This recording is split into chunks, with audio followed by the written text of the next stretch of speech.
Don't we? Hold on.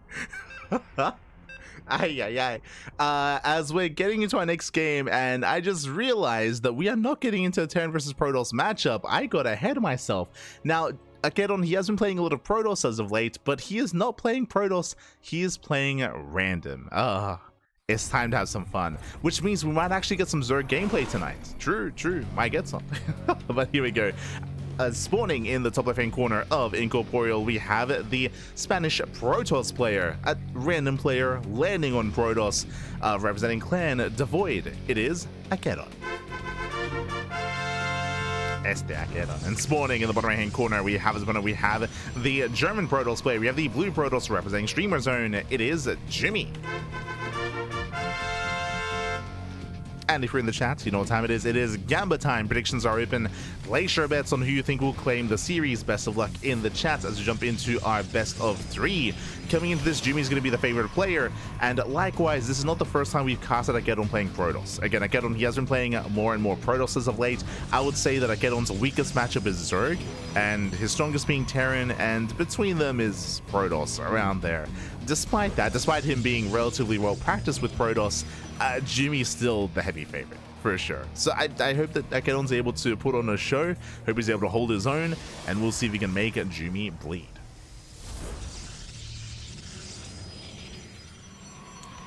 So in chat, is the community page outdated? It says the tournament is for less than 3k. It is for less than 3k a League-like rating. So bear that in mind. A League-like rating is not the same as MMR. A League-like rate, so basically 3k and below, I believe is like top 16 players in the world and below, basically. So this basically excludes the very best players in the world. So Serral, Raynor, Clem, Cure, Hero, Classic. I believe those players are above 3k. Just below them is everyone else, essentially. I think last we checked, it was like top 15, top 16-ish is like 3k. So the 3k is for a League-like rating, not MMR. Not MMR.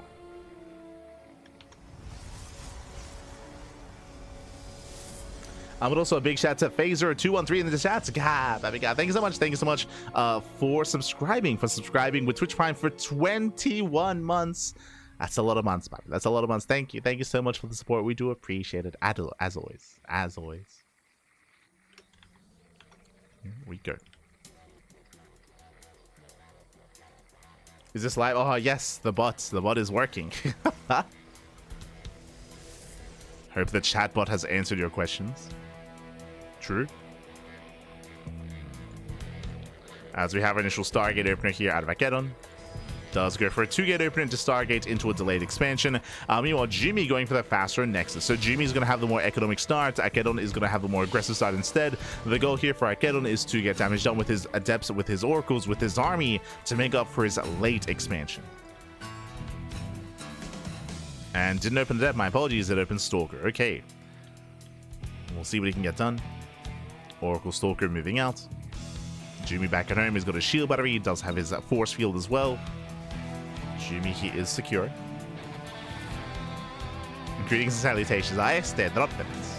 ¿Qué tal? ¿Qué tal? Oh. Not poking in.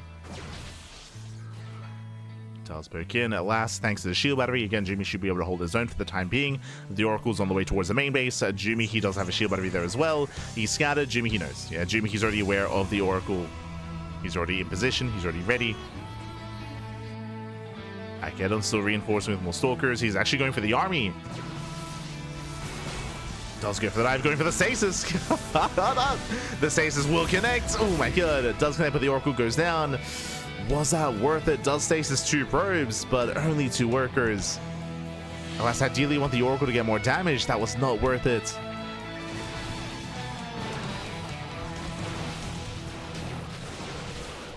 AqueroN trying to force his way in.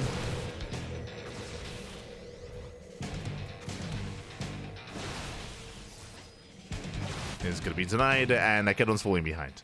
You can see already the worker disparity, 32 probes to 41. And again, a big reason for this is the faster Nexus that Jumy went for. Remember, he went for a faster Nexus because that AqueroN, he had to get damage done, and he didn't. He stasis 2 probes. That's the extent of the damage that was dealt. It's not good enough. Went behind Dark Shrine. Let's go. So we're going for a Twilight Counter follow-up into a Dark Shrine. We have a proxy pylon across the map.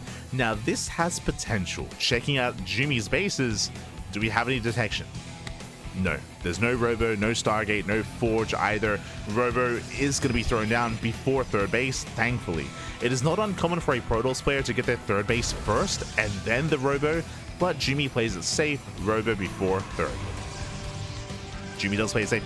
It's still going to be close though. Like again, the Dark Shrine is almost done. The pylon is complete. We have gateways as well. DTs will hit the field soon. And I believe they will hit before the Z Observer. We'll see how this lines up. Potentially Jumy could spot this and could force field, could body block. There's ways to mitigate damage. Robo's almost done. Here come the Dark Templar. And Jumy, does he notice? Still not. He does not notice. DTs are waddling in. Observer's on the way. Ooh, when he shows his hand. Yeah, he does show his hand. Nice body, very nice body blocking. We spoke about this. Yeah, Jumy's on hold position.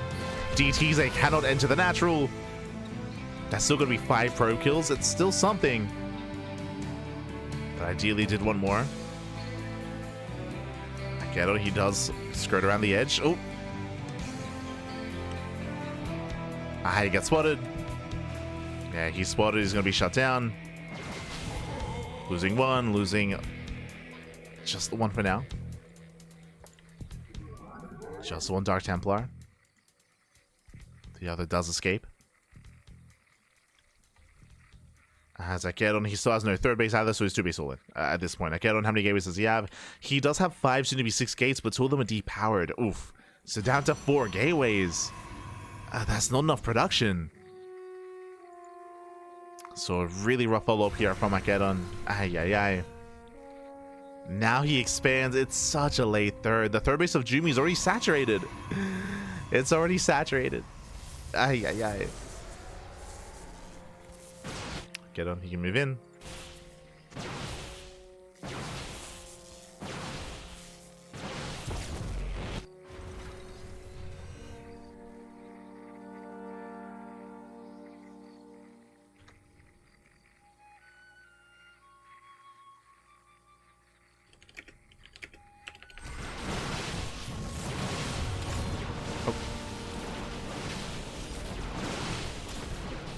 Jumy, he will chase us down. Yeah, we'll chase us down, chase us back.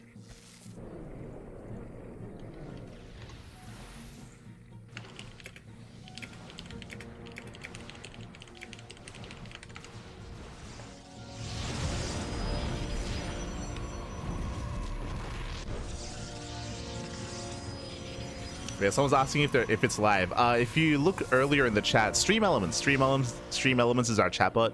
Did give you an automated response that yes, the tournament is live. For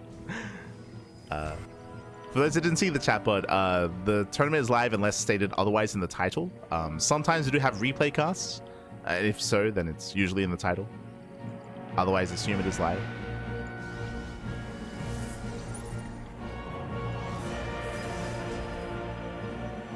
Here we go. Again, Jumy's moving out across the map. He has a greater economy, has a large army as well. Ensuring he has a greater concave, he gets up the ramp, and it's going to be a tough hold here for AqueroN. Ay.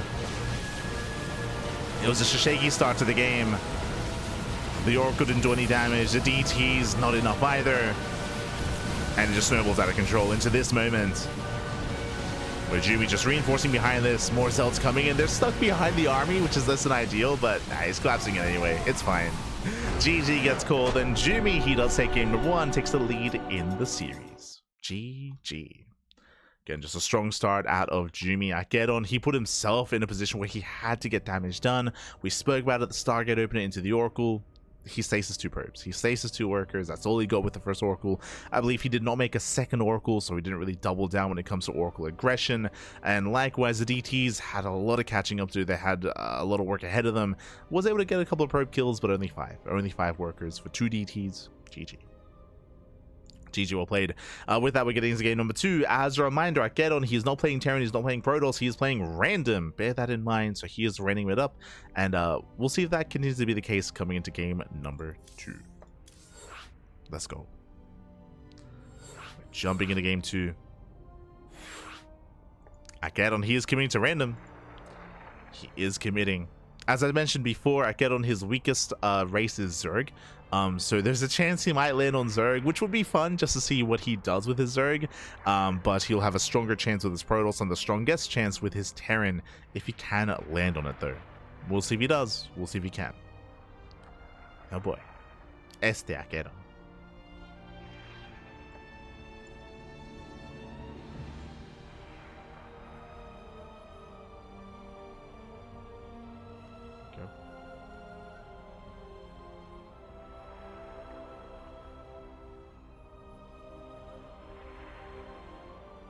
Are they competing for a prize? Yes, all tournaments. I mean, it wouldn't be a tournament without a delineation between like first, second place and all that. Exclamation mark B in the chat if you guys want to have a look at the back yourselves. You might find a lot of the information you're looking for on the Wikipedia page or on the challenge bracket, as there's a breakdown in regards to all the prize money, in regards to how much is earned. Is the case with all tournaments. So again, you can use a tool like Wikipedia to look up events, to find them, to see that kind of breakdown. See the players competing, all that good stuff.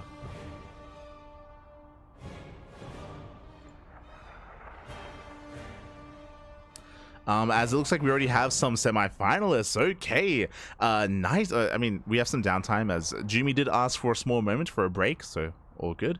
But coming into the semifinals here, Nightmare takes down Percival 2-0. That's a big win for Nightmare. Bearing in mind, we only just saw Percival recently take down Classic. Like, Percival, he's been having some really strong showings in TVP, which is what we expected is his strongest matchup. But here he does fall to Nightmare. Nightmare, of course, he only recently returned a week ago, less than a week ago, to StarCraft. We announced that during the podcast, of course, but yes, Nightmare, he has returned from retirement. He is back, and he is competing once again. And we might be able to see him later on in the tournament. Another update is Geralt. Geralt takes down Homeowner 2-0. Geralt is waiting for the winner of the series. Oh boy, so he's waiting in the semifinals. So we're going to be following this match into the lower semis. Whether we can also cover the upper semis, yet to be determined. Bearing in mind as well, the semifinals are best of fives. Those are where the best of fives do begin. Oh boy. So they are going to be more intense series, longer matches. We'll get there. We'll get there.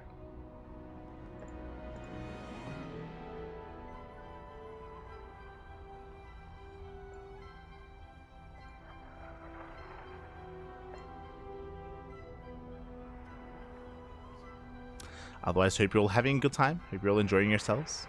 Again, it's going to be a long day of StarCraft. Bearing in mind that right after this event, there is going to be the Thermal 2v2 circuit. True. The circuit is right around the corner. It's going to be this evening.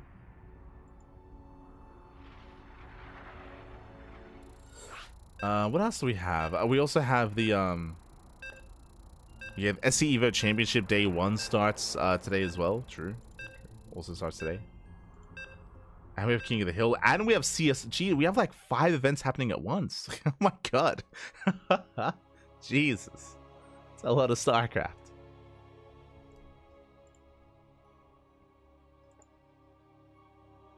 I'm sure all these players are going to do their best to play in every single one of them, for sure. They'll do what they can. Always, Pappy, always. As we're getting into our... Oh, let's go! We're getting into game number 2. And it has happened. Spawning in the bottom left-hand corner of Persephone, we have our Spanish, typically Terran player, but here he is rolling random and landing on Zerg. Oh boy.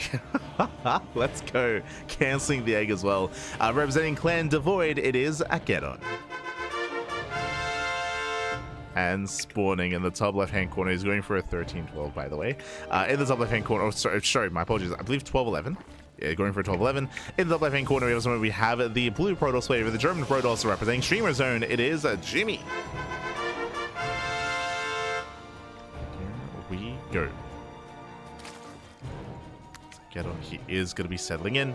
And again, did go gas first. Gas into pool, into insanely fast Ling speed, into a Ling flood. Now, these sorts of builds don't really work too... Wait, hold on. It's okay. A couple things are happening here.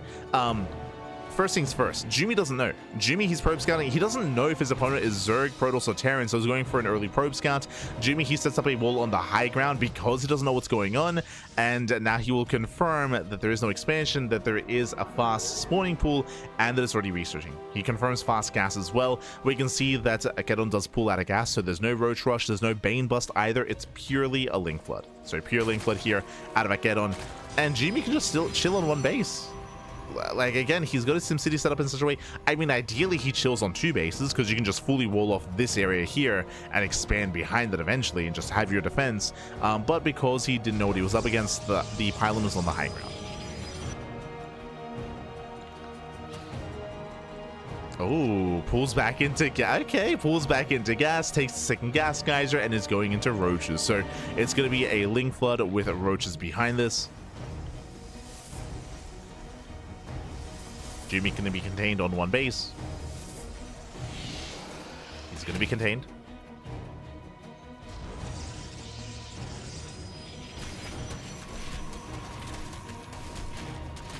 Nice. Very nice control here by AqueroN as he does pull away those weakened Zerglings, but ooh, 1 Zergling does go down. And the boys are here. Yeah, the boys are here. They will deter. Adept has arrived as well. And remember, there are layers to this all in. First is the Link Flood, then it's the Roaches. I say Roaches, Ravagers. We're going to be moving in Ravagers. We're going to be getting across the map to try to pile down this wall. Let's go.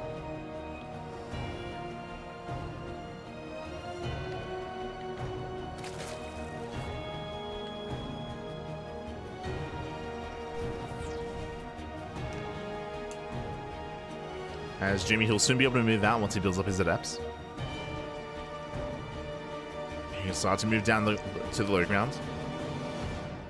Move down the ramp behind this Stargate follow-up. From here, he can go into Oracles, into Void Rays. I mean, either or will help. And he's just looking to expand. Looking to slowly expand. Shield batteries on the way. Lings, they can't really threaten much, to be honest.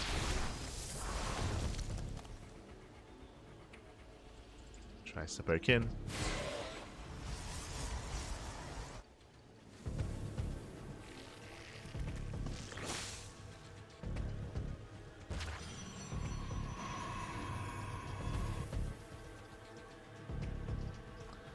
And here come the Ravagers. Remember, the longer this game goes on, the better it is for Jumy. And now that he has an Oracle, I'll be honest, I don't really see Jumy being broken. I don't see it happening here. As he can just go straight for the Ravagers. Ooh, GG gets called. Ravagers targeted down, and Jumy, he will claim the series 2-0, advancing on to the semi-finals. GG. Whew, GG, well played. Congratulations here to Jumy as he will claim the series. Unfortunately, we did not get to see AqueroN's Terran in this matchup. It is his strongest race. His strongest matchup would be with his Terran, but alas, we weren't quite able to see it. Not here, at least. GG. At least not in this series.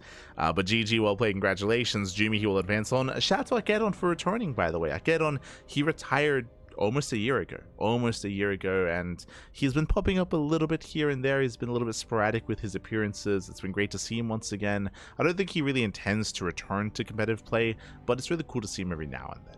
Showing that, you know, he's still enjoying StarCraft in some capacity and willing to partake at least a little bit every now and then. Much love here to AqueroN, as that leads us into the semi-finals. Let's go. And it is going to be a Streamer Zone team kill here, as we have a PvP between Geralt and Jumy. This is going to be a harder one to call, bearing in mind as well that it is going to be a best of 5, not a best of 3. So it's going to be a much more intense series here, and this is going to be a little bit, it's going to be harder to call. I would say that both Geralt and Jumy are much closer in skill, and this could go either way. Oh boy. Could go either way, so best of luck to both players.